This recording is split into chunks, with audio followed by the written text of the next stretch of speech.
Hey guys, so we are back with another video. और आज हमारे पास वीडियो है प्रशांत धवन सर की। और ये वीडियो है UAE going in FATF grey list, can India save it. चाहिए देखेंगे फिर पता लगेगा कैन इंडिया सेव इट और नॉट। Let's go. नमस्कार नाई, welcome you all to world affairs. मैं हूं प्रशांत धवन। नाउ यहाँ पर आप ठीक पढ़ रहे हैं। यूनाइटेड अरब एमिरेट्स हो सकता है कि बहुत ही जल्द आपको एफएटीएफ की ग्रे लिस्ट में दिखे। क्वेश्चन यहाँ पर यह आता है कि इंडिया, ना सिर्फ India, actually India, Israel, US क्या यूएई को बचा सकते हैं या फिर नहीं। यहाँ पर आप देख पाओगे मिडल ईस्ट आई का आर्टिकल है, United Arab Emirates at risk of landing on global financial watchdog, मतलब कि एफएटीएफ की ये बात कर रहे हैं, फाइनेंशियल एक्शन टास्क फोर्स, इसकी ग्रे लिस्ट में जा सकता है यूनाइटेड अरब एमिरेट्स। और इस पे आपको आर्टिकल मिलेंगे दुनिया भर में।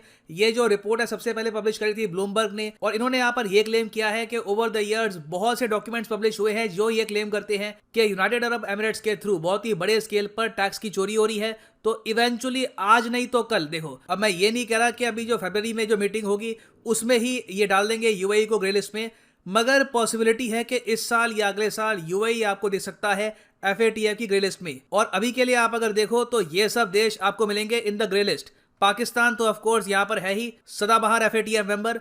उसके अलावा टर्की ने भी रिसेंटली एफएटीएफ की ग्रे लिस्ट को ज्वाइन कर लिया था, और इसका इम्पैक्ट आप सबने देखा टर्की की करेंसी और टर्की की इकोनॉमी पर। हाँ, हालांकि मैं ये भी कहूंगा कि एर्दोआन की जो अजीबोगरीब पॉलिसी है इंटरेस्ट रेट से रिलेटेड, उसने भी काफी बड़ा रोल यहां पर प्ले किया है। मगर डेफिनेटली जब भी एक देश एफएटीएफ की ग्रे लिस्ट में जाता है तो इन्वेस्टर्स उस देश से दूर भागते हैं। तो पाकिस्तान यहां पर है ही, सीरिया है यहां पर, टर्की ने ज्वाइन कर लिया था, और बहुत ही जल्द हो सकता है कि यूएई भी यहां पर आ जाए।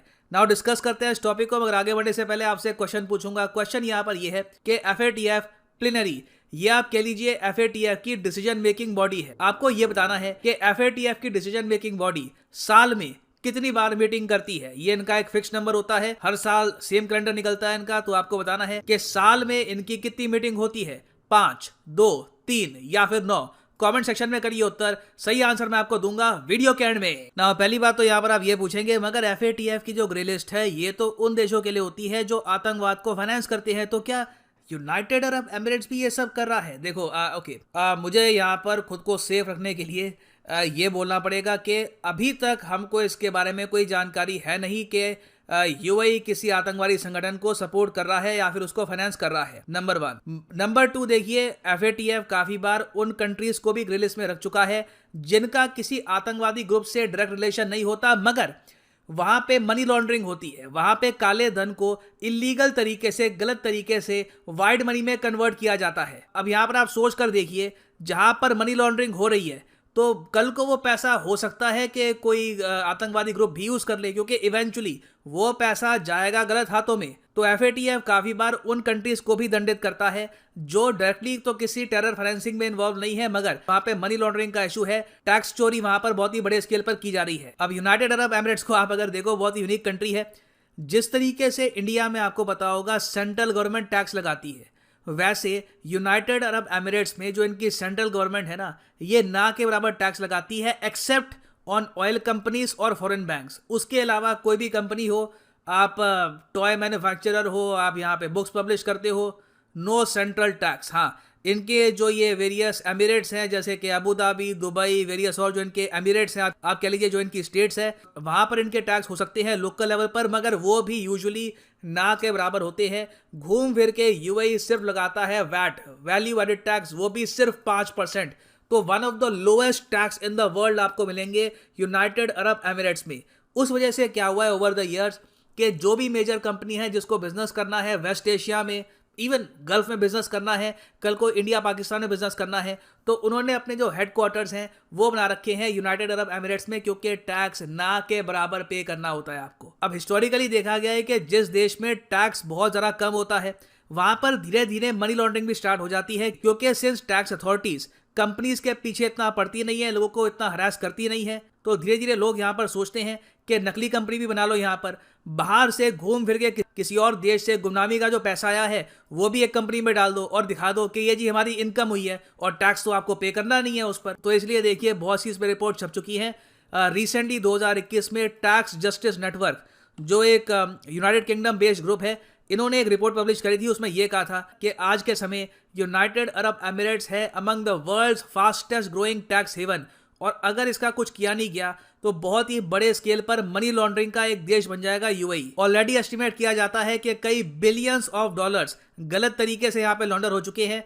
और एक्चुअली मैं यहाँ पे सिंपली ये बता दूं, अगर यूनाइटेड अरब एमिरेट्स को इतनी बैकिंग ना होती जीसीसी कंट्रीज की, सऊदी अरेबिया की, इंडिया की, इजराइल की, यूएसए की, ये कब का ग्रे लिस्ट में पड़े होते, मगर अब तक ये बचते आए हैं। और देखिए, अब उम्मीद यही की जा रही है इनसे कि ये कुछ चेंजेस लाएंगे अपने टैक्स लॉज में। जिस तरीके से इनके देश में ब्लैक मनी घूम रहा है उस पर कुछ ना कुछ ये रोक लगाएंगे, नहीं तो एक टाइम पे आकर इंडिया, यूएस, इजराइल भी हार मान लेंगे। वो कहेंगे कि ठीक है 6-7 महीने बिता लो ग्रे लिस्ट में, हम क्या कर सकते हैं, जब आप चेंज करने को तैयार ही नहीं है खुद को। और अगर ऐसा हो जाता है तो मैं आपको ये बता दूं, ये एक डिजास्टर होगा यूनाइटेड अरब एमिरेट्स की करेंसी के लिए, जिसका नाम है दिरहाम। अभी के लिए आप अगर देखो तो एक यूएई दिरहाम की वैल्यू है 20 इंडियन रुपीज। आपने सोचा होगा होगी कुछ 80, 90, 200 के आसपास, मगर नहीं, सिर्फ 20 इंडियन रुपीज के आसपास है। इसकी वैल्यू बहुत ज़्यादा गिर सकती है, लीरा की तरह गिर सकता है दिरहाम, अगर ये लोग ग्रे लिस्ट में चले गए तो। क्या यहाँ पे हम ये कह सकते हैं कि रिसेंटली यूएई ने जो अनाउंसमेंट करी है कि इंडिया में ये लोग मॉल बनाएंगे, इंडिया में इन्वेस्टमेंट करेंगे, इसका लिंक कहीं ना कहीं एफएटीएफ से है। कुछ ये लोग चाहते हैं कि इंडिया सेव करके रखे यूएई को। इसके बारे में देखो, मैं कुछ कंफर्मेशन से कह नहीं सकता आपको यहाँ पर, मगर डेफिनेटली यूएई आज के समय चाहेगा कि इंडिया, इजराइल, यूएसए, ये जो 3 देश हैं ये खुश रहें। और आप देखेंगे in the future UAE various aspect में इंडिया की हेल्प करेगा। ना वापस आते हैं अपने क्वेश्चन पे कि एफएटीएफ की जो डिसीजन मेकिंग बॉडी है ये साल में कितनी बार मिलते हैं, तो सही उत्तर यहाँ पे है option C, 3 is the right answer. और कब कब मिलते हैं ये, इनका फिक्स रहता है फरवरी में, जून में और अक्टूबर में। तो अभी इनकी मीटिंग होगी फरवरी में। ऐड कर दूं कि अगर आप लाइफ में एक बार प्रॉपरली यूपीएस ओके, तो ये वीडियो है यूएई के ऊपर, है ना। एफएटीएफ की ग्रे लिस्ट में जा सकता है, और अगर जाएगा तो क्या इंडिया उसे बचाएगा या नहीं। यूएई गल्फ कंट्री है गाइस, और मतलब ऑयल वगैरह का बिजनेस तगड़ा है वहाँ पे। बिल्कुल बहुत तगड़ा है। यूएई में तो है बुर्ज खलीफा,